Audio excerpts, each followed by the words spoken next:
갈게요. 126회 대비. 프린트물부터 하나 좀 체크 좀 할까요? 네. 이제 건축물을 이제 내가 집을 짓고 싶어. 집을 짓고 싶으면 이제 건축을 하고 싶은 사람이죠. 관계기관한테 서류를 접수를 해요. 이게 사용 승인 신청 이런 개념으로 이렇게 하는 거지. 그렇죠? 그래서 사용 승인이 나게 되면 그때부터 이제 1년에 건축주라고 합시다. 건축주 요청을 해요.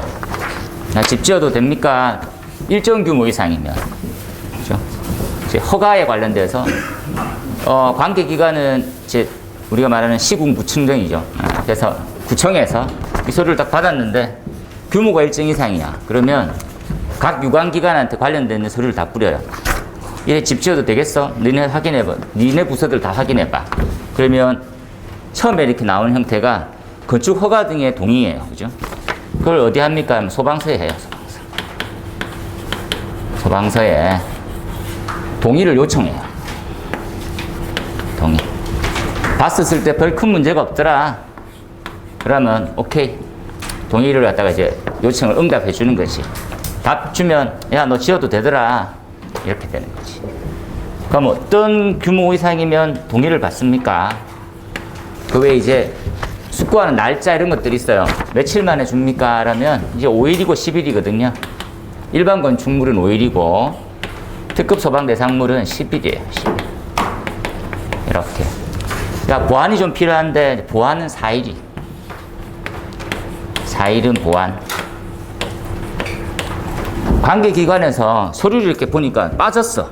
그리고 이 부지는 집을 못 짓는 데라. 취소할 수 있지. 야, 너 안 돼. 취소에 대한 통보는 소방서에 7일 해줘. 취소 7일. 취소 통보예요. 이런 일련의 메커니즘을 가지고 있어요.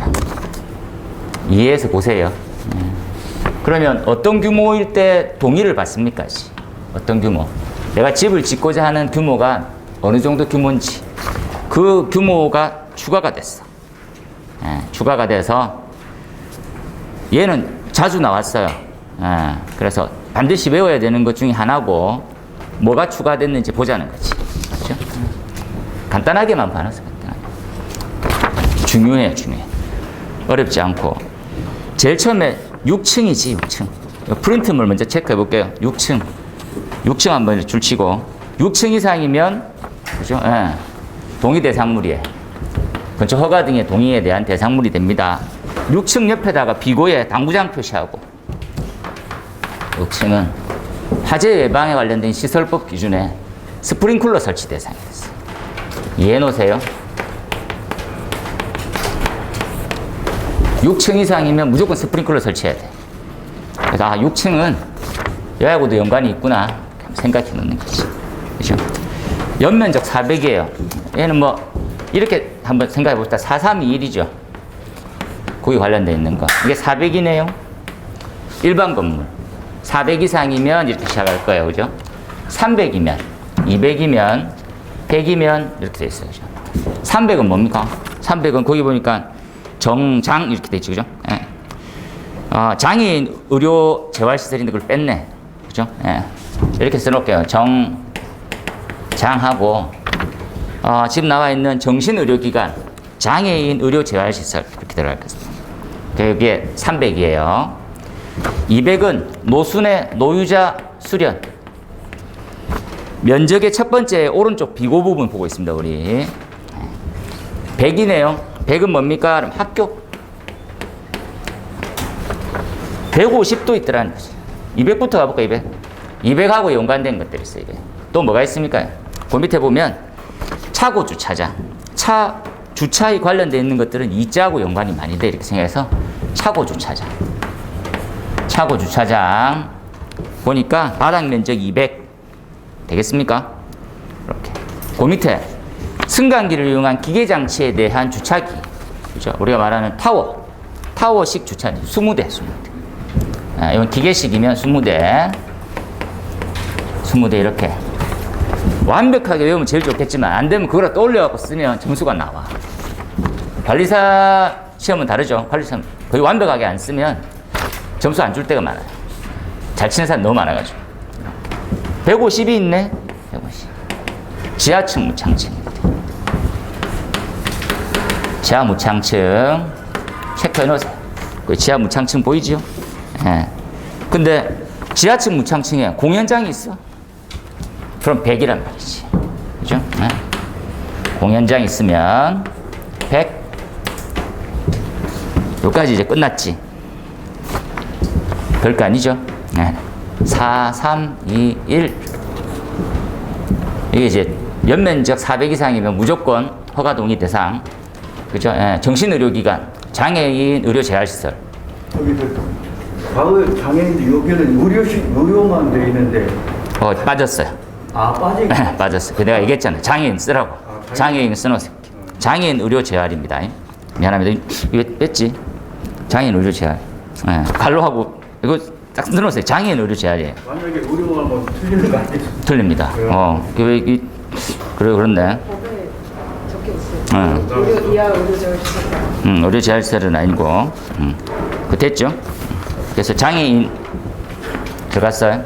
그리고 노유자 수련시설, 학교 한번 정리해서 보세요.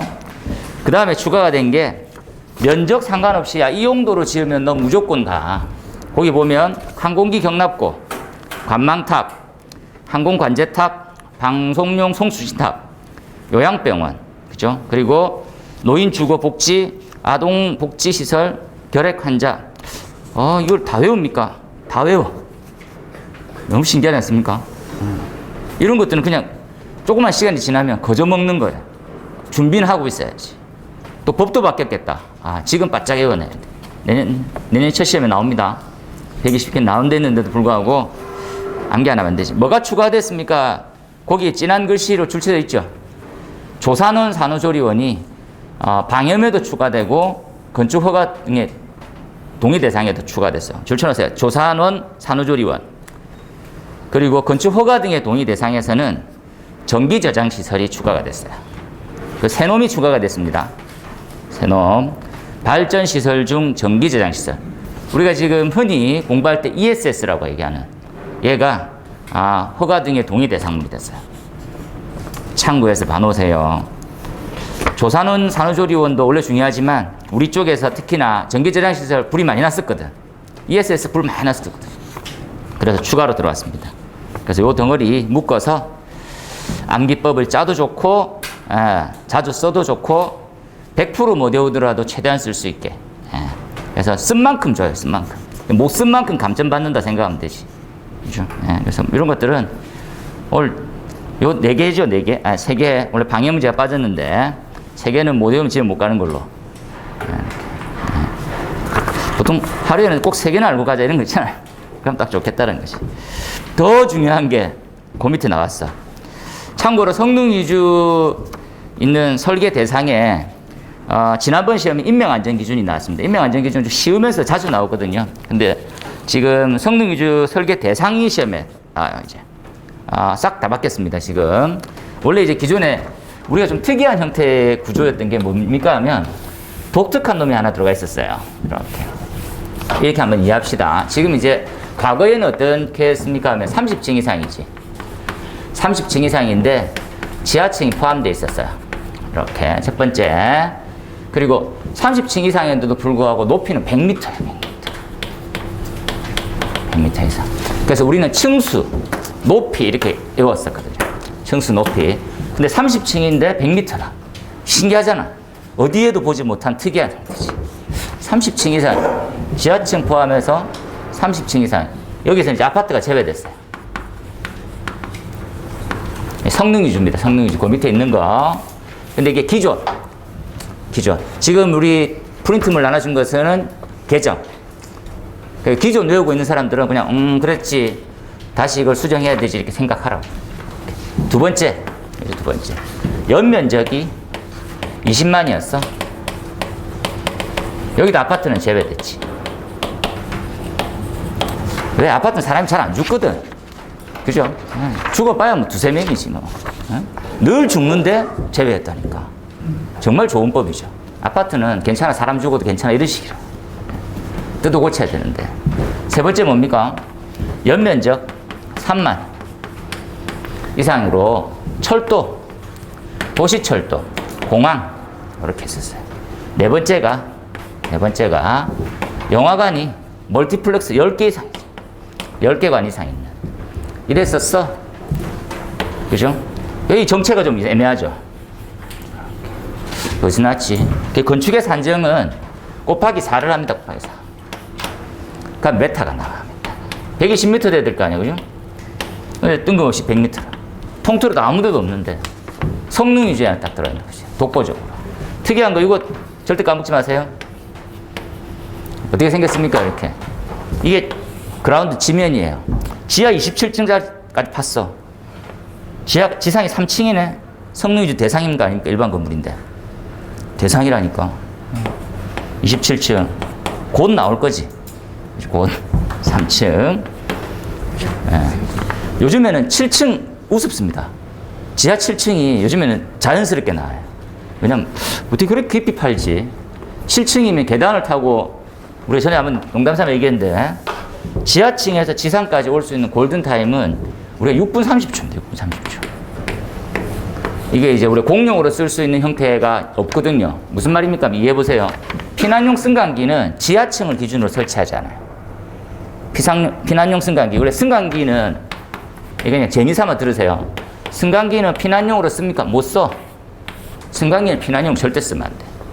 승강기는 일정 규모 이상, 예를 들어 11층 이상이다. 11층 이상이면 비상을 두죠, 비상. 비상은 어떤 용도로 씁니까? 하면 소방대가, 전문 소방대가, 훈련받은 전문 소방대가 와서 사람을 요구조하거나 소화 진압 활동할 때 쓰는 승강기. 일반인은 절대 쓰면 안 돼. 승강기는 쓰면 안 된다고 생각하세요. 그러면 사람이 자꾸 죽어. 그죠? 외국 사례를 보니까 승강기 쓰는 게 더 좋겠는데 30층 이상에. 그럴 때는 피난용 승강기 둬도 돼. 피난용 승강기 비상용에 비해서 좀 플러스 알파가 뭐가 돼 있으니까 가능하겠지. 이게 지상, 그죠? 그럼 심층은 어쩔까, 심층. 지하 깊으면. 그게 기준이 없다고. 피난용 승강기의 가장 단점이 심층에 대한 기준이 없어요. 이게 결론이야. 그죠? 생각하면서 숙제, 그렇네. 그죠? 지하 지금 7층, 8층이 성능 유지 계속 들어와요. 너무 깊지 않습니까? 만약에 승강기 없이 계단을 올라간다 생각해보세요. 멀리 떨어져서. 6분 30만 피난층까지 도달하겠습니까? 택도 없지. 살기 쉽지 않다니까. 중요해요, 그죠? 요거 한번 그림을 통해서 기억해 놓으세요. 지하층 포함이구나. 법이 개정됩니다. 우리 프린트를 보면 50층 이상. 50층 이상은 지하층 제외예요. 꼼수라, 꼼수. 줄 쳐놓으세요. 지하층 제외. 지상으로 50층이에요. 최근에는 덜어 들어오고 있습니다. 아파트. 높이는 곱하기 4, 맞죠? 50층이니까 200m죠. 이렇게. 30층이면 120m. 이건 아파트 아니고, 연면적 똑같고, 하나의 대상물 영화관 똑같고, 그 다음에 연면적 3만 똑같고, 얘도 추가됐어요. 지하 연계 복합 건축. 줄 쳐놓으세요.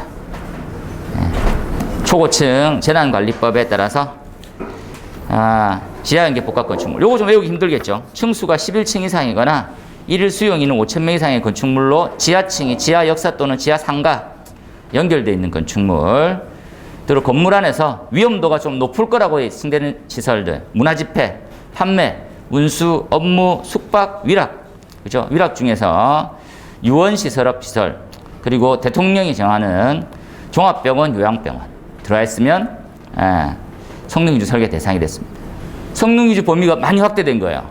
어떻게 바뀌었습니까? 라면 제일 첫 번째 동그라미, 두 번째 동그라미 바뀌었고 6번째 동그라미가 들어왔어요. 그래서 그거를 별표를 잘 쳐서 기존에 외우셨던 분은 변경됐다는 걸 이해를 좀 하고 처음 보시는 분들은 다음 시험에 나오니까 모의로 한번 테스트 해보세요. 이거 자주 나와. 자주. 그 밑에 설계 변경은 기존 사항입니다. 그대로 가면 되겠고. 많이 중요해요. 잘 이해해서 보세요. 50층이 초고층이라고 부르잖아요. 우리 초고층. 그죠? 초고층. 초고층일 때 지하층이 우리는 제외되죠. 지하층이 제외되는 형태의 건물이고 곱하기 4를 하면 200m네요. 200m 이상. 자, 원래 공동주택이 제외되는 것에 대해서 아파트가 제외되는 것에 대해서 얼만큼 많이 발전한 거예요. 그죠? 좀 아쉽다고 하면 다른 법에도 다르게 있습니다. 참고로 우리 소방안전관리자 선정하는 형태 특급도 마찬가지고 다음 페이지에 보면 소방안전관리자가 지금 감리를 계속 때려잡고 있거든요. 그러면 다시 이렇게 이해를 좀 해서 이 방향성만 이렇게 한번 이해해 봅시다. 신축이나 정축, 신축 이하에 쭉 뭐가 있어. 그죠? 이때는 어떤 사람이 필요합니까? 라고 하면 이렇게 건물 하나 짓는다 생각해 봅시다. 어떤 사람이 필요합니까? 첫 번째 설계가 필요하겠죠. 설계. 그 다음에 뭐가 필요합니까? 공사 하겠죠. 공사. 이 공사 제대로 하고 있는지 감리 필요합니다. 그죠? 얘네들을 유식하게 뭐라 부릅니까? 라고 하면 그냥 시설업 이렇게 불러요. 시설업. 요즘에 제일 많이 두드려 잡는 게 어딥니까? 참고로 내가 이런 사람인데 자꾸 두드려 잡네? 왜 자꾸 두드려 잡습니까? 하면 설계가 제일 잘 되어 있습니다. 설계 완벽하면 설계대로 되어 있는지를 감리해요, 원래. 그래서 다른 쪽, 전기라든지 건축은 설계대로 되어 있는지를 감리하는 사람 많아요. 근데 소방만 좀 특이하게 뭡니까? 설계가 미흡할 거다를 가정하고 감리가 열심히 봐요. 그래서 책임이 다 지는 거거든. 법이 엄청 더럽게 돼 있어요. 그죠? 원래 법은 어떻습니까? 설계를 이렇게 갖고 왔으면 설계. 그럼 쭉 가서, 그죠? 감리가 설계 제대로 되어 있는지를 보는 거잖아, 법으로. 끝 이래 나와서 뭐 빠졌네 이러면서 까면 되는데, 야, 이 자식아, 니 왜 빼고 들어왔어? 이런 거야. 그러면 누가 독박 씁니까? 감리가 독박 써요. 감리 왜 똑바로 안 했어? 여러분 이제 기술사 따고 감리하시러 갈 건데 쉽지 않아요. 감리가. 감리 돈을 더 줘야 되는데, 그렇습니다. 이 건물이 이제 좀 지어졌어요. 그렇죠? 인수인계주지, 유지 관리할 수 있는 사람한테. 누구한테 인수해 줍니까? 첫 번째 30일 이내에 소방안전관리자를 선임해요. 안전관리자. 이 관리자가 교육만 받고 증만 있지 아무것도 몰라. 그걸 외부로 위탁을 하겠지. 위탁. 관리업자한테 하겠죠. 관리사나 관리업자. 이렇게. 이 형태로 우리는 관리업 이렇게 불러요. 관리업. 이렇게 부릅시다. 관리업. 그래서 지금 누굴 제일 때려잡나? 얘 때려잡고. 얘가 잘나야 돼. 이렇게. 중요하게 잘 받아 들어가세요. 준비를 잘하라는 거지. 소방안전관리자가 있고 일정 규모 이상이면 보조자를 두고요. 또 일정 규모와 이러한 용도에 있으면 공동으로 소방안전관리자를 둬요. 그래서 세 부류가 있구나 정도까지만 파악하고 추가가 됐네. 거기 보시면 1번에 소방안전관리 보조자 설치 대상 한번 보고 그 밑에 공동소방안전관리자 대상인데 대상자가 빠졌네. 그리고 밑에 보면 복합 건축물의 연면적 5천 이상, 층수 5천, 이게 층수는 5층, 그리고 판매 시설 중에서 도매, 소매에서 전통시장이 추가가 됐어요. 전통시장 이렇게 추가해 놓으세요. 전통시장에는 불만이 많은데 전통시장 불만 얘기 한 2시간 정도 흘러가서 전통시장이 내가 알고 있는 한 가장 눈먼 돈입니다. 그렇죠? 왜 이렇게 눈먼 돈을 시에서 많이 지원해 줍니까? 근데 농담 삼아 하는 말이지만 이거 시하고 선거하고 관련이 있어가지고 전통시장이 되면 세제 지원, 나라 지원 엄청 많이 들더라고. 그죠? 나중에 가서 그것을 유세하는 건가? 이게 좀 눈먼 돈이더라. 이 관리를 잘해야 되는데 이게 줄줄 새고 있더라고요. 그죠? 가보면 시설은 안 돼 있고. 거기에 보면 본부장, 서장 지원, 지정, 고층 건축물, 지하가 이런 거 참조해서 보시고. 그 밑에 소방안전관리자 업무 한번 넣어봤습니다. 감리 업무 중요하고 소방안전관리자 업무 중요하고 한번 반어트로 하세요. 시험 나올 때까지. 그 다음에 당구장 표시하고 밑에 나중에 이제 법책에서 들어가서 할 건데 다음 건이 법이거든요. 방염에 방염에 추가가 됐어요. 그죠? 예. 뭐가 추가됐습니까? 방염에 우리가 말하는 근린생활시설이라고 돼 있어요. 근생에 아까 봤던 조산원, 산후조리원 추가됐습니다. 방역 설치 대상 물품, 대상 다 중요해요. 최근에 나왔어, 최근에. 또 나와요. 예. 법 바뀐 기념으로 또 나오죠. 기술사는 왜 바뀌었을까를 고민 좀 해주세요. 항상. 예를 들어서 거기 2페이지에 성능 위주 설계의 대상은 아파트가 들어왔다는 건 획기적인 겁니다. 이거. 진짜 장족의 발전이에요. 그러니까 아쉬운 점은 뭡니까? 50층 이상이고 그리고 지하층을 제외한 형태로만 들어왔다는 게 아쉽지만 최근에 이제 아파트도 인명피해가 굉장히 많이 발생하고 있잖아요. 그래서 반드시 넣었어야 되는데 그 전에 이제 완화를 제일 많이 받고 있는 게 아파트거든요. 그래서 이제 넣어준 거고 그 지하 연계 복합 건축물은 규모가 작을 수가 있습니다. 16층짜리도 있을 수 있죠. 16층인데 지하가 지하상가하고 연결돼 있는 거야. 그러면 성능 위주 받아야 되면 건축주 입장에서는 층수가 낮은데 무슨 성능 위주입니까? 하지만 위험 요소의 용도가 엄청 확장되죠. 이유가 지하층에 불러도 그 건물이 다 타고 그 건물이 타도 지하층까지 확대되잖아요. 그래서 반드시 필요한 거다. 이렇게 이해해서 보면 좋겠습니다. 문제를 세밀하게 한번 풀어보도록 할까요? 법 개정된 거 반드시 해야 될 것들만 체크했으니까 꼭 한번 보도록 하세요. 1번 한번 볼까요? 가볍게. 기초 자료에 있는 내용으로만 그냥 그 선에서만 풀어보세요. 아니 본 교재 내용에서 잘 숙지하고 잘 풀었던 것도 상관없는데 한번 보시라는 거지. 자, 1번에 보면 연소의 3요소 중에 가연물의 특성의 조건. 그러니까 다시 이해를 하면 묻는 것만 잘 적는 연습을 좀 하셔야 돼요. 우리 기본반일 때 가장 중요한 부분은 전체를 아는 것들이 필요하진 않아요. 여러분. 그러니까 우리 기본반 형태에는 묻는 것만 집중해서 꼼꼼하게 잘 적을 수 있을 거를 실력을 키워야지. 그리고 좀 나중에 가면 이렇게 연계도 되고 확장도 되는 것들을 경험하게 돼요. 그러니까 처음에는 묻는 것만 주로 한번 해볼게요. 그죠? 이렇게 가연물로 한 페이지를 다 채우면 돼요. 가연물로. 되겠습니까? 가연물. 그래서 이러한 요소들이 있으면 좋지. 있으면 좋은데 직접적으로 점수가 되진 않아요. 참고로. 그래서 어떻게 합니까? 하면 얘부터 점수가 들어간다 생각하세요. 묻는 것만. 그죠? 예. 그래서 가연물에는 어떤 특성이 있을까요? 보면 답을 잘 적었다. 그죠? 예. 가연물에서는 지금 물체 외형, 내장재 종류, 비열, 열 전도도, 활성화 에너지, 인화점, 연소 한계, 산소 친화력, 기타 등등 막 나와 있다. 그죠? 프린트물로, 자료로 나눴을 때는 거기도 같은 내용으로 되어 있다. 그죠? 좀 더 상세하게 설명하고, 관련. 두 가지만 조심해서 보자는 거지.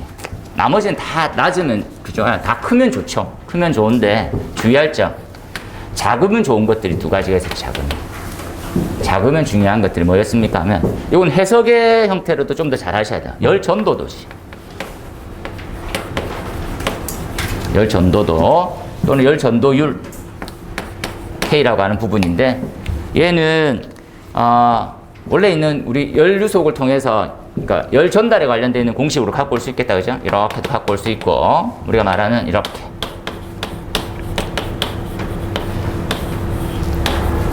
이렇게 된다. 그죠? 그래서 얘를 보면 단위가 형성돼요. 단위가.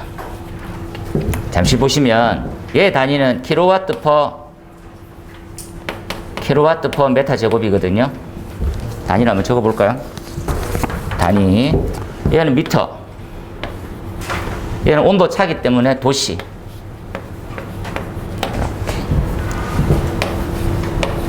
이렇게 K만 두고 다 보내면 단위가 나와요. 그래서 단위를 외우지 말고 풀어보세요. 아까 이 단위가 되겠구나. 이렇게. 좀 하다 보면 단위가 외워지니까. 기존까지, 그죠? 킬로와트고,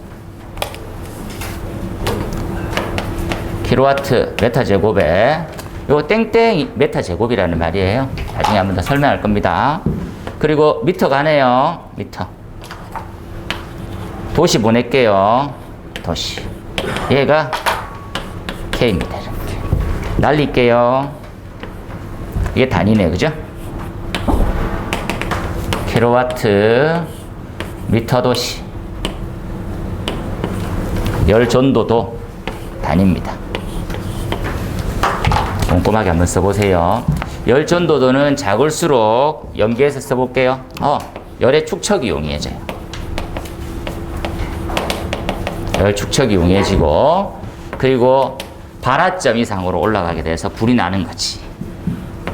그래서 열 축척 관점으로 해서 열 전도도를 잘 이해하세요. 그리고 좀 더 점프해서 심화름 넘어가 볼게요. 이렇게 해서 화재가 발생했을 때 그 해당되는 그죠 물체의 특성에 따라서 아주 초기로 봅시다. 초기는 가연물 여부일 때는 이게 가연물 여부일 때는 얘네들은 열 전도도가 작을수록 용이해요. 화재 초기에 불이 나고 싶다, 불 내게 하고 싶어요. 그때는 가연물이냐 아니냐인데 열 전도율이 작을수록 좋아. 그죠? 네. 화재 초기 이후, 그죠? 화재를 막고 싶어. 막을 때는 어떻게 좋습니까? 어떻게? 마찬가지로 확대 방지 이렇게 볼까요? 확대 방지. 대표적인 예가 뭐가 있습니까? 방화문 같은 거 한번 생각해 볼까요? 방화문에서 봅시다. 방화문 하면 열전도율이 어떨수록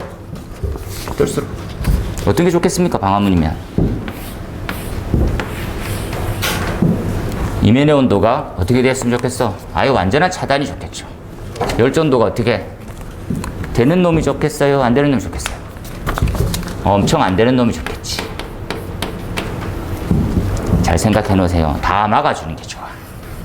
되겠죠? 그러한 재질은 대표적으로 뭐가 있어요? 제일 좋은 거 불연제 성능을 가지고 있을수록 열전도율이 낮겠지. 잘 이해해서 보세요. 열전도율이 낮다는 것들은 특히나 우리가 나중에 하면 CPVC까지도 한번 가볼 거예요. 그 다음에 가연물이 안 되고 싶어. 누가 한번 써볼까요? 가연물이 아니고 싶을 때는 어떻게 됩니까? 그때는 열전도율이 큰 게 좋아요. 요거하고 요거만 조금 나중에 이해를 좀 해주세요. 화재 확대를 방지하기 위해서는 열전도율이 낮아가지고 그냥 막고 있는 게 좋아. 내가 불이 안 나고 싶을 때는 뒤로 보내서 내가 불이 안 나는 게 좋아. 요게 좀 처음에 힘들어요. 그래서 메모만 살짝 해놓고 이해. 이게 심화 과정이에요. 지금 잘 몰라도 지금 뭐만 열전도율은 어떨수록 좋다. 작을수록 좋은 거구나. 그거 하나만 생각해라고. 첫 번째 거. 그죠? 두 번째는 뭡니까? 두 번째는 활성화 에너지. 이 활성화 에너지라고 하는 형태, 우리 EA라고 표기를 해볼게요. EA가 작을수록 좋아요. 활성화 에너지. 산소하고 결합시킬 수 있는 에너지, 점화 에너지, 발화 에너지 다 똑같은 말이에요. 어떤 특징만 주의해서 봅시다. 이렇게. 다른 말이 뭡니까? 라면 그죠? 활성도라는 게 있어. 활성도. 활성화 에너지가 작다는 말은 활성도가 크단 말이에요. 요거만 좀 주의합시다. 그죠? 주의 이렇게 딱 하세요. 활성도는 반대되는 말이에요. 요거만 조금 이해해서 갑시다. 나머지는 읽어보면 되겠다. 그죠? 이렇게 적혀 있고 저렇게 적혀 있어 가지고 보면 되겠네요. 그 다음으로 한번 넘어가 볼까요? 이렇게 이상현상 중에서 4가지만 꼭 그죠? 이상현상 황염 그죠? 그리고 했던 역화, 선화, 블로우프 4가지만 정리해 봅시다. 우리가 얘기했던 이상현상이에요.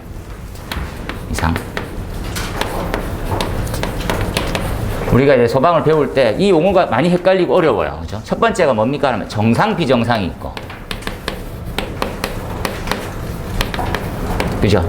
그 다음 또 완전 불완전이 있고.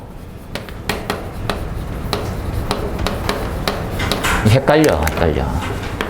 그죠? 그래서 우리는 쉽게 얘기하면 정상은 화재고요. 비정상은 이를테면 폭발 같은 것들을 예측할 수 있어요.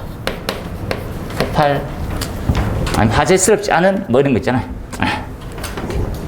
그래서 화재가 이제 적정한 수준이면 이렇게 돼 있으면 외적인 거 이게 이제 정상이에요. 정상. 그 외에는 다 비정상이지. 비정상 이런 것들. 너무 갔어. 그러니까 열 발생 속도 너무 커. 들어가는 것들은 폭발. 비정상 중에 이런 요소들은요, 지금 나오는 4가지 중에 속할 거예요. 첫 번째는 이제 황염이고, 황염. 옐로우 팁이라고 보통 부르네요. 두 번째가 뭡니까? 두 번째부터. 이때부터 막, 그죠? 역화. 리프트 선화. 세 번째, 블로우오프. 그림으로 그려놓으세요. 예쁘게 그려졌는가 한번 보면 되지. 체 그림을 넣었어. 어렵더라고. 그림 그릴 수 있는 까지 넣어놓으세요. 그죠? 이렇게. 마찬가지다. 그죠?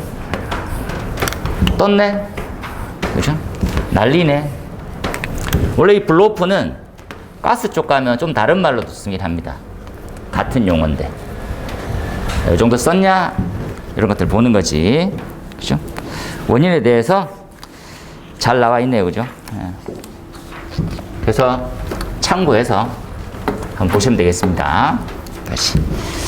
그 다음에 넘어가 볼까요? 완전 불완전. 이제 앞에서 우리 자주 이제 얘기할 거예요. 이렇게, 그죠? 완전히 위험합니까? 불완전히 위험합니까?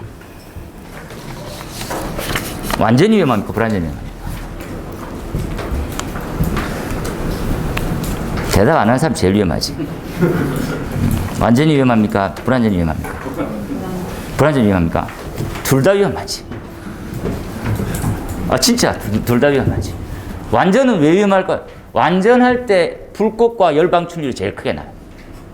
화재 입장에서 얘가 최고라. 우리는 뭘 봅니까? 불이 타고 확대되는 것뿐만 아니고 발생되는 가스의 걱정도 같이 하거든요. 연소 생성. 우리 가스 기술사 같은 경우에는 불완전 연소를 생각을 전혀 안 해요. 불완전 연소하는 순간 열 효율이 떨어지거든. 그러면 효과적이잖아요. 이런 것들을 고민 안 해. 어떻게 해든지 완전 연소 만들기 위해서 최적의 효율을 찾아야 걔네들은. 우리는요, 최적의 효율을 찾으면 안 돼. 그죠? 불 잘 나겠네 이렇게 보면 안 되지. 큰일 나. 둘 다 위험한 거다. 그죠? 완전 연소일 때는 그럼 어떨 때 완전 연소가 됩니까? 이런 거지. 맞습니까? 이때는 완전 연소 때는 딱 하나만 메모할게. 양론이죠. 양론. 뭐하고? 연료하고 공기가 완벽한 최적의 비율을 가질 때예요. 최적. 그 표기를 뭐라고 부를까요? 여러분 나중에 배울 텐데 당량비라고 쓸 거예요. 당량비. 이렇게 파이라고 쓰고 당량비 이렇게 쓸 거예요. 얘가 1일 때 최적이죠. 최적. 아주 막 난리가 나. 얘는 그죠? 당량비가 1보다 크네요. 그래서 파이라고 이렇게 쓰고 파이가 뭔지 얘기 안 해주면 채점면들 엄청 삐깁니다. 자식 파이 3.14 얘기하는 거야. 이 점수. 농담이 아니고 점수 좀 부탁드리겠습니다 하는 입장이잖아요. 그때는 파이가 뭡니다. 뭐가 뭡니다. 그래서 쭉 보고 좀 부연 설명이 부족하다면 답 적고 난 다음에 추가해 놓으세요. 옆에다가. 파이 당량비 이렇게. 맨 서두에 썼으면 무관해요. 그죠? 약어 잘 안 쓰길 좀 바라는 입장도 있지. 다시 해보세요. 그죠? 뭐 이러한 형태로 생기는 거구나. 우리가 지금 완전 연소, 불완전 연소는 양론이냐 아니냐. 공식 외워두는 것들도 편하됐죠. 하고 예를 적어주는 것도 필요해요. 제일 쉬운 메탄으로 한번 정리하면 되겠지. 다른 분들 뭐 여러 가지 이제 뭐 반응식 많이 적으셨던데 하시면 됩니다. 마찬가지로 그죠? 일산화탄소 생기고 여기 물도 생기고 탄화수소 계열은 물이 생겨요. 그래서 여기 물 생깁니다. 그죠? 그렇게 보는 거지. 특히나 우리가 위험도 관점이면 어떻게 더 고민이 됩니까? 위험. 이것만 딱 알고 가자는 거지. 뭐가 더 위험하냐, 쉽게. 아까 둘 다 위험하지. 아니, 더 위험한 거. 우리 입장에서는 불완전 연소인 거야. 사람이 자꾸 죽어, 사람이. 불 타서 죽는 게 아니고 질식해서 죽는다. 타서 죽는 것보다 질식해서. 그죠? 그래서 요 두 가스만 비교를 철저히 좀 해보는 거죠. 이렇게 잘 한번 이해해 보자는 거지. 그래서 일산화탄소 등 독성 물질이 많이 나오는 거지. 독성. 왜 이렇게 많이 나오지? 불완전 연소는 이렇게 화살표에서 세 가지만 적어 놓는 거지. 첫 번째, 공기가 시원찮아. 공급 부족. 이제 고민해줘야 되지. 그죠? 두 번째, 공기가 부족해서일 수도 있고 환경일 수도 있어요. 그죠? 예. 온도가 낮아. 온도가 낮아요. 이때 뭐 예를 들어보면 담배 한 8, 900도 정도 됩니다. 8, 900도. 담배. 불꽃이 없잖아요. 낮지. 그렇죠? 예, 낮아요. 온도가. 상대적으로. 그냥 독성가스 많이 나와. 그렇죠? 예. 그리고 세 번째, 공기 부족해서 똑같은 말이죠. 우리 뭐 예를 들면 뭡니까? 그러면 지하. 이런 말은 확대됐으니까 무창층. 이렇게. 그렇게 세 가지를 꼭 생각하고 살아야 돼. 불완전 연소가 뭡니까? 공기가 좀 부족하다던데. 그래서 예를 들었죠. 강릉의 펜션에 고등학생 애들이 죽습니다. 원인을 막 파악하니까 일산화탄소 중독에 의해서 왜 잘 타고 있던 가스보일러가 불완전 연소를 했을까? 보일러를 뒤집죠, 이렇게. 그 보일러의 연도가 불량한 거지. 그렇죠? 연도에 대한 체결도 미흡하고, 그리고 나가는 쪽에 뭐라고? 벌집이 있더라는 거지. 나가는 출구를 막으면 내부에서 불완전이 시작돼요. 그리고 벌어진 형태에서 계속 새어나옵니다. 일산화탄소는 일전에도 얘기했지만 엄청나게 작은 농도로도 위험해지는 거지. 그렇죠? 요 부분이 있더라고. 뭐 벌집 때문에 애들이 죽었냐 뭐 이렇게만 딱 따져보기면 애매하지만 그런 것이죠. 안타깝게. 그리고 지금 공기비 관련해서는 한번 다 정리해서 한꺼번에 다 설명할 거고, 독성에 대한 특성들, 소방이 어떻게 하는지. 처음에 이제 초보자니까 어려우시겠는데, 처음에는 기준만큼 적고 생각은 항상 이렇게 해두세요. 어떤 내용을 배우더라도 소방에 어떻게 적용시킵니까?가 제일 중요해요. 네가 알고 있는 역학적 지식이나 물리적 지식 좋아. 그거 좋은데 소방에서 어떻게 활용하냐고. 그거 얘기해봐. 소방에 잘 모르겠고 내가 그건 정말 잘. 왜 이렇게 점수가 안 나오냐. 건축전기 기술사 공부하시고 건축전기 가지고 계신 분들은 전기 엄청 베테랑이시죠. 너무 잘해요. 그러니까 전기 현상 하나 물으면 막 달달달합니다. 퍼펙트처럼. 근데 왜 점수가 그렇게 안 나올까? 소방에 관련이 없어요. 알고 있는 거 열심히 적었지. 소방은 여러 물어보면 소방에는 하나도 없어. 그러면 안 돼. 어떠한 과목들이든지 소방에서는 이렇게 물어야 돼. 출제자는 뭐 건축전기 없습니까? 똑같이 있지. 그러니까 또 보면서 아휴 아직 부족하네 이랬어. 난리는 거죠. 소방에서는요. 한번 체크해서 넘어갑시다. 그 다음에 넘어간 게 연소 범위죠. 연소 범위는 다시 얘기하지만 별표를 많이 하셔가지고 우리가 이제 1과목에서 배우는 연소 때 배우는 것 중에 가장 중요한 그림이라고 그랬어. 가장 중요한 그림. 가장 중요한 그림. 연소의 그림은 이렇게 이루어져 있다만 봅시다. 그죠? 온도. 온도는 에너지 조건. 그죠? 예. 여기 농도네요. 농도. 물적 조건. 물적 조건. 그리고 특히나 상부는 압력에 대한 형태도 이해가 되네요. 압력. 그래서 포화수증기압 또는 비점 이렇게 얘기할 거예요. 상한계, 하한계. 계산을 통한 양론. 이렇게. 그리고 아래로는 온도 세 가지. 이렇게 돼 있죠. 그래서 2년발. 2년발로 정리하고 되겠습니까? 그래서 항상 인하점보다 발하점이 크다. 훨씬 크다 이렇게 이해하면 되지. 그리고 얘를 상부, 상한계, 얘를 하한계. 이렇게. 얘가 양론. 이어서 이제 풀어나가는 것들이 우리의 몫이죠. 되겠습니까? 요거 하고 양념처럼 이제 어떤 영양인자인가? 영양인자 3개는 필수예요. 첫 번째, 온도에 관련해서. 그죠? 두 번째, 압력에 관련해서. 세 번째, 산소에 관련해서. 네 번째, 이 억제시키는 것도 있겠지. 불활성겠지. 불활성, 기체. 얘네들은 다들 커져요. 범위가. 특히나 온도는 한계까지 커져요. LFL 또한 커져요. 그죠? 얘는 작아지네요. 작아집니다. 그래서 이 4가지 요소는 항상 어디든지 따라간다고 생각하세요. 야, 연소 속도의 영양인자 4개 적어봐면 온도, 압력, 그죠? 예, 산소 농도, 그리고 뭐 불활성 기체 이렇게. 모르면 이건 4개 넣으면 돼요. 모르면 무조건 이거 넣는 거지. 적었어요. 그래서 각각 요소가 뭘로 돼 있고 요소의 설명이고 각각 요소의 설명이고 영양인자를 가볍게 이렇게 적었어요. 알겠습니까? 한번 잘해서 다놓으시면 좋겠어요. 이런 것들은 뒤쪽 가서 배웁니다. 한번 보고 그 다음 나오는 형태가 연기 농도. 자, 연기 한번 봅시다. 연기. 아우, 연기. 이것도 지난 시험 기출문제예요. 지난 시험에 기출문제. 연기는 엄청 위험해. 연기. 이 연기는 어디서 튀어나왔냐? 화재가 발생하면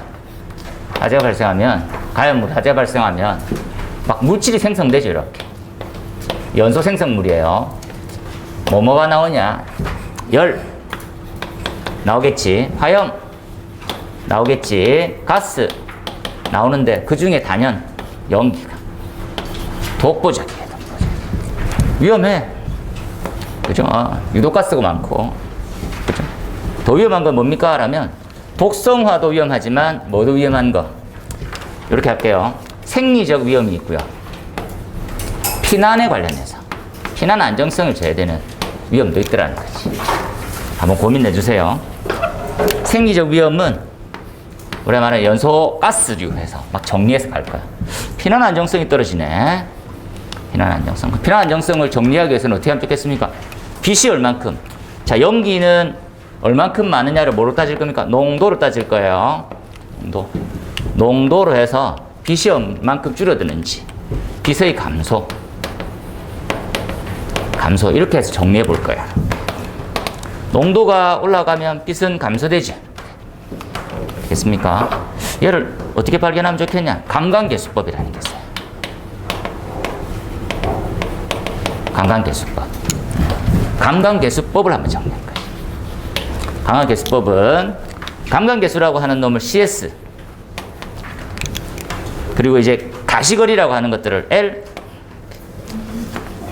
익숙해지세요. 그죠? I0, I 뭐 이런 게 있구나. 그리고 연기가 없을 때 빛, 있을 때 빛 이렇게 돼 있죠. 한번 정리해보세요. 여기서 정리하면 띵띵띵 이렇구나 정도만 감 잡읍시다. 그럼 감광계수 커지면 안 보이겠네요. 감광계수가 커지면 안 보이겠네요. 안 보이는지 보는 거지. 여기 관련되어 있는 공식 하나 나와 있고 요소들 한번 설명해서 읽어보고 그죠? 다음 페이지에 요 표로 얘는 실험식에서 나왔었는데 좀 많이 간 거예요. 한 번 나오고 말지. 또 나오면 혼내진 거지. 이거 이렇게 보세요. 나머지 또. 그래서 왜 이게 그림이죠? 반비례 같이 아닙니까? 그래서 얘가 이렇게 되는 거지. CS하고 L. 그죠? 피난 안개는 어디 좀 볼까요? 나와 있습니다. 잘했네. 그 다음에 일산화탄소. 일산화탄소는 너무 괴롭다, 그죠? 일산화탄소의 확장만 이렇게 한번 정리해 볼게요. 자, 일산화탄소 준비합시다. 이렇게. 법이 개정됩니다. 첫 번째, 가스 누설 경보기가 들어오게 돼요. 가스 누설 경보기 기준이 추가가 됐어요. 여기 일산화탄소 검지기가 들어갑니다. 일산화탄소 감지기. 그래서 요 기준이 시험에 나와요. 아, 중요했구나. 꼭 한번 기억해 놓으세요. 기준 개정된 거. 안타까운 점은 뭡니까? 가스 누설 경보기는 소방을 공사를 할 때 소방서에 내 이 설비 공사합니다를 신고할 필요가 있어요, 없어요? 있을까요, 없을까요? 없어. 되겠습니까? 하나씩 메모합시다. T. 아쉬운 점이 다 결론으로 갈겠지. 착공 신고 대상이 아니에요. 아니에요. 이렇게. 대상이 아니에요. 착공 신고 대상이 아니니까. 아쉽지? 그래서 항상 시공사가 그럽니다. 착공 신고 대상이 아닌데 빼고 가시죠. 이렇게. 빼고 갔다가 니 안 하면 있잖아. 이러면서. 그럼 넣으시죠. 이러면서. 그럽시다. 이러면서. 서로 이상한 반말 비슷하게 싸우니까. 자기는 안 넣고 싶은 거지. 요즘엔 엄청 애매합니다. 요즘. 이게 왜 그러냐면, 좀 더 가서 이제 확장될 때 말씀드릴 텐데, 얘네들은 특이한 게 뭡니까? 라고 하면, 기본법은 대상이 돼 있어요. 야, 너 설치해야 돼. 그런데 우리가 말하는 시설법, 실제 특정 소방 대상물에 어떤 소방시설러라고 하는 시설법이라는 게 있어요. 시설법에는 어디가 빠집니까? 공동주택은 빠져요. 대상이 아니에요. 그러면 가장 큰 법이 기본법이거든요. 소방기본법. 이게 1분법에 해당되는데, 얘네들은 대상이니까 반드시 넣어야 되는 거 아닙니까? 해서 넣는 줄 알았는데 다 뺀 거예요. 설계하는 사람들은 다 예를 봤거든. 시설법에 빠져 있지 않습니까? 다 뺐어요. 그래서 이 과거에는 모두 다 어디 보일러실에 뭐가 없을까요? 없어. 가스누설 경보기가 하나도 없어요. 그러니까 불나면 죽지. 아파트에 뭐 죽겠습니까? 그런데 아파트에 안 죽겠죠. 이렇게 문제가 많았지. 여기에 대상인 이유가 이제 가스 쓰면 기체 연료 쓰거나 하면 대상이 됐었지. 그때도 한번 배울까요? 그 내용 때문에도 좀 더 많이 중요해졌어요. 두 번째, 물성. 엄청 중요하지. 헷갈리면서 좀 특이한 사항이 뭡니까? 1번. 얘가 딱 한마디 하면 1.28% 정도 되면 1분 이내에 죽어요. 1분 내에 사망해요. 와, 진짜 위험한 가스네. 되겠습니까? 그리고 더 놀라운 거, 니은 무색, 무치, 무미라니까. 산무예요. 색, 냄새, 맛 없어요. 그래서 전에 얘기했죠. 연예인 자살 용도로 엄청 많이 쓰는 거. 이게 그 뭡니까? 그게 무슨 효과? 베르테르? 아니 뭐지? 유명인이 죽으면 따라 죽는 거. 아, 그런 것도 모르고 지금 소방교육사 수업 들어왔습니까? 그런 것도 모르는 나도 있는데 뭐. 그럼 알 것 같은데. 나비 효과? 나비. 동영상 찍고 있는데 지금. 나비는 아닌데. 나비는 뭡니까? 어떤 날갯짓 하나가 뭐 지구 반대편에 뭐 태풍을 일으킨다 그런 거죠. 디귿. 뭐가 있습니까? 엄청나게 큰 가연성이에요. 이게 중요하다, 그죠? 그걸 우리는 뭘로 알 수 있습니까? 연소범위로 알 수 있겠지. 자, 일산화탄소는요, 얼마? 125. 실사일이네요. 엄청 중요하네. 이래서 이 기체가 말도 많고 탈도 많은 거예요. 야, 독성만 있을 줄 알았어. 근데 안 보이네. 나도 모르고. 얘가 터지기도 해요. 더 심각한 것이. 그럼 대책은 뭡니까? 가스누설 경보기. 기본법에서는 하라지만 공동주택에 안 해. 문제가 많지. 이해하세요? 위험. 이게 위험이다. 그죠? 위험에 해당되는 대책은 경보기 자체가 없어. 하나 다 넣으세요. 되겠습니까? 그리고 세밀하게 들어가면 뭐 이렇게 전기 비중하고 쭉 나오겠죠. 한번 바로 들어가세요. 그죠? 네. 결국은 이제 뇌질식이죠. 이제 이게 오토 헤모글로빈이 그죠? 일산화탄소 헤모글로빈하고 결합돼가지고 난리가 나네. 그 다음은 뭡니까? 전도 대류 복사. 이렇게. 자, 우리는 열에 대한 전달을 할 거예요. 그죠? 열의 전달은 어디에 있는 놈일까요? 이렇게 한 번만 딱 생각해 봅시다. 이건 한 10번쯤 반복할 거예요. 어떠한 가연물이 있어. 가연물. 이 가연물이 흡열을 하네요. 흡열. 그러면 가연물이 고체라고 예를 들어 보면 이제 가연성 증기가 나오겠지. 그죠? 흡열하면 분해를 돼요. 분해. 그리고 뭐하고 옆에 있는 주변에 있는 공기하고 혼합이 되겠지. 그죠? 혼합. 뭐하고 공기하고 공기. 그다음에 뭐가 있으면 주변에 점화원이 있으면 연소를 시작해요. 그 다음에 연소 생성물들은 어떻게 확산에 대한 과정을 거치면서 연소 생성물이 배출이 되겠지. 얘가 그죠? 점화원 이렇게 있어요. 그래서 우리는 외울 때 흑분혼연배 이렇게 많이 외웠어요. 이 배출될 때 나오는 배출에는 뭐가 있었으면 총 4가지가 있죠. 열, 연기, 가스, 그죠? 예. 그리고 화염 이런 것들이 있지. 이런 나온 놈들이 다시 또 누구를 가연물을 가열시켜요. 되겠죠? 이 부분들을 우리는 열 전달 이렇게 부를 거예요. 이 열 전달을 하는 주체는 화염에 대한 열 전달 이 개념으로 잘 이해하면 돼요. 화염? 화염에 의한 열 전달이야. 요 열 전달 중에 방식에서는 3가지가 있죠.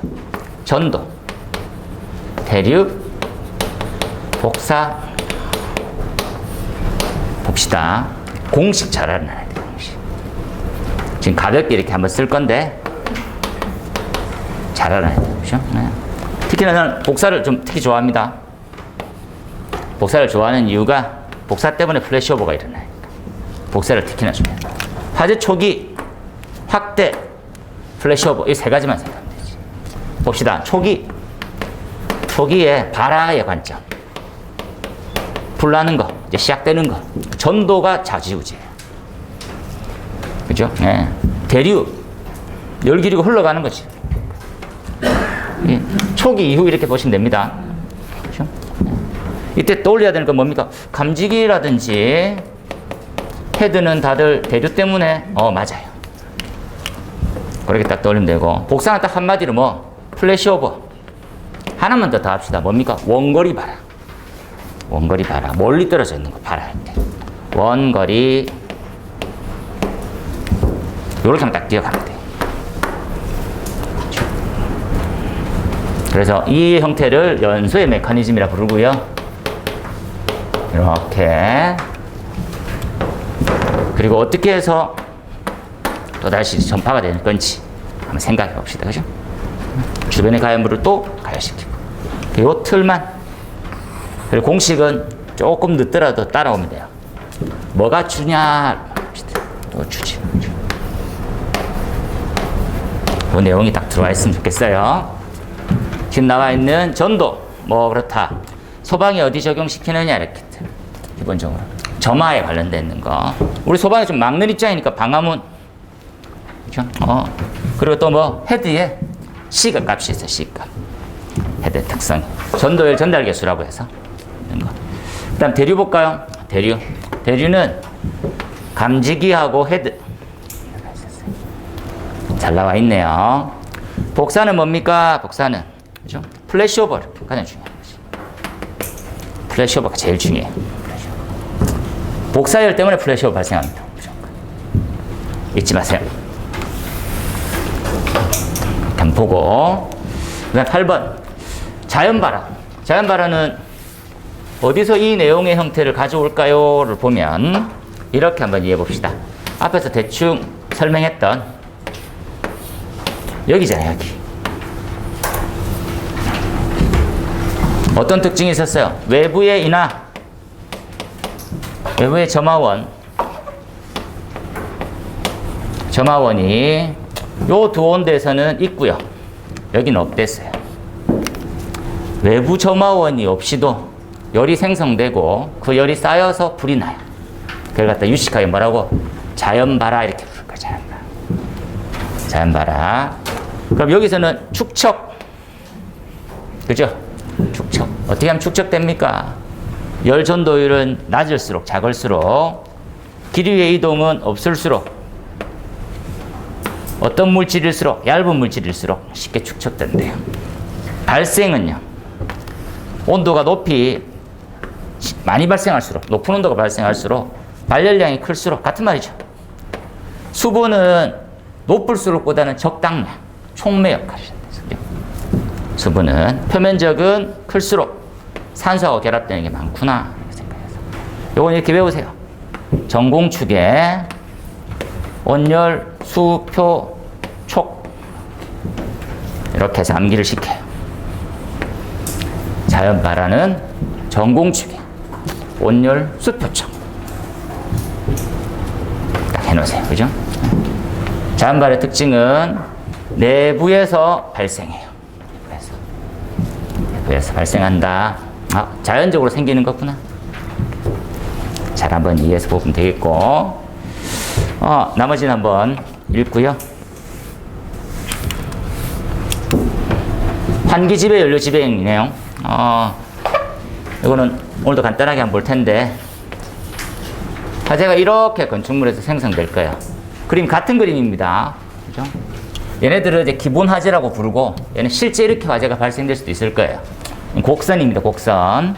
이렇게. Q가 열 방출량 또는 온도 이렇게 생각하면 되겠죠. 초반에 확 커졌다, 그 다음부터 좀 줄다가 뭐 어떻게 커졌다가 이렇게 막 생각합니다. 요 플래시오버가 발생되는 전의 형태를 뭐가 지배받습니까? 뭐의 크기에 따라서 화재가 커지냐는 것들을 보는 거지. 그죠?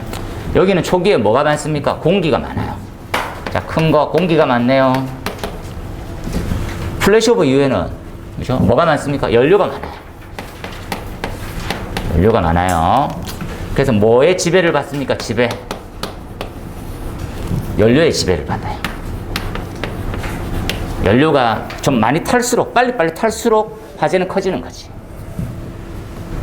플래시오버 이후에는요, 연료가 엄청 많거든. 뭐에 의해서 지배를? 외부 공기를 유식하게 환기라고 부르요. 환기인자. 그래서 환기 지배형 화재 이렇게 불러요. 플래시오버 전을 연료 지배, 플래시오버 이후를 환기 지배 이렇게 부릅니다. 그럼 플래시오버 특징 기준으로 전은 어떠한 특성을 가지고 후는 어떠한 특성을 가질까요?만 정리하면 돼요. 그렇죠? 다시 정리하면 이 두 개는 완전히 다른 성상을 가지고 있어요. 완전히 다른. 그렇죠? 왜 완전히 다르니까? 이렇게 확대되고 일정하네요. 확대, 일정. 이때부터 전혀 다르잖아. 그러니까 전혀 다른 성상을 가집니다부터 출발하면 돼요. 이렇게. 그래서 얘를 프리 플래시오버, 얘를 포스트 플래시오버라고 하고, 얘 연료 지배, 환기 지배. 이렇게. 연소 속도류는 뒤쪽 가서 다시 한번 할 거예요.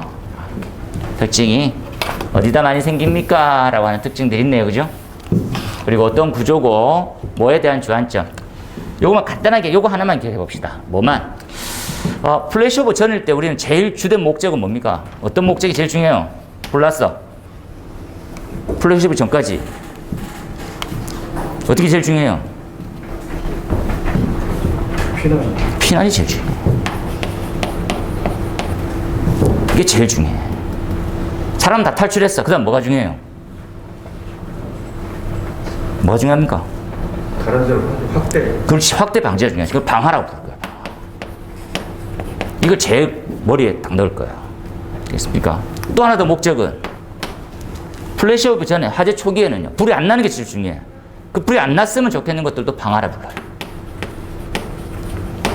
요거 좀 구분합시다. 이건 확대 방지라는 개념이에요.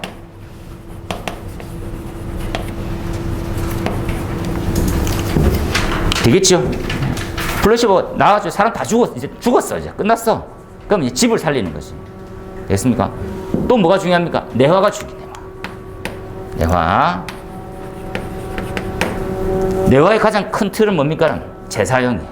불 났어. 껐어. 그럼 그럼 다시 이 건물을 허무나? 다시 쓰는 줄 알아야지. 재사용. 이게 제일 중요해. 플래시오버는 플래시오버 나름대로 중요하지만 플래시오버 관점으로 연료지배, 환기지배가 있고 어떤 목적이 핵심이냐는 거지. 플래시오버 전에 도망가. 불나게 하지 마. 플래시오버 발생한 이유는요. 확대 방지. 그 확대 방지 관점이 엄청 많잖아요. 덕트, 배관, 천장, 문 통해 가지고 계단 타고 뭐 우리 창문 타고 막 올라가잖아. 그런 거 다 중요하게. 그 불 다 껐어. 다시 쓸 수 있니? 보는 것이 중요합니다. 내화 구조에서 가장 중요한 부분은 재사용이에요. 잘 이해해서 보라는 것이. 이 관점이 있네, 그죠? 다시 한번 잘 이해해서 보세요. 그 다음에 물리적 소화. 끝이네. 물리적인 게 도대체 뭐냐? 자, 소화. 내가 지금 배울게요. 소화. 불 끄고 싶어. 근데 그냥 물 갖다 뿌리는 거지. 무슨 뭐 이게 무슨 소 무슨 새를 알 필요 없지, 그죠? 근데 이제 기술사 시험이니까 물리적, 화학적 구분만 할게요, 그죠? 물리적은 삼각형 때려잡기지. 가산점이네요. 물리적 플러스 연쇄 반응 때려잡는 거.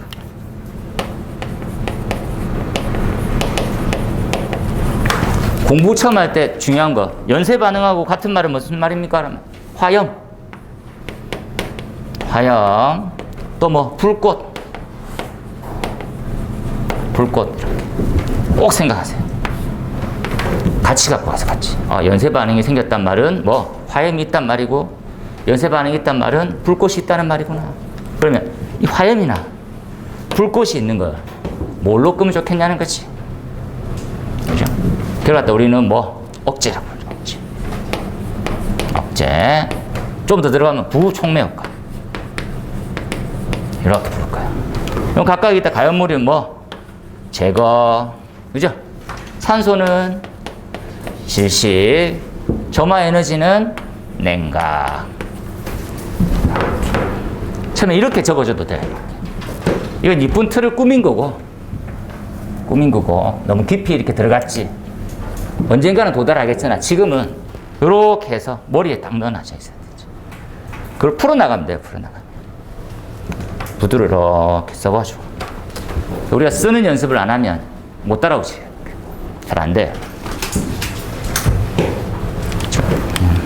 법이 개정됨으로써 좀 부연 설명할 게 좀 있어갖고 한 또 10분, 15분 정도 잡아먹어가지고 다음 시간에는 반드시 25분쯤에 맞춰가지고 20분쯤 맞춰가지고 넉넉하게 식사하실 수 있도록 할 테니까 그렇게 할게요.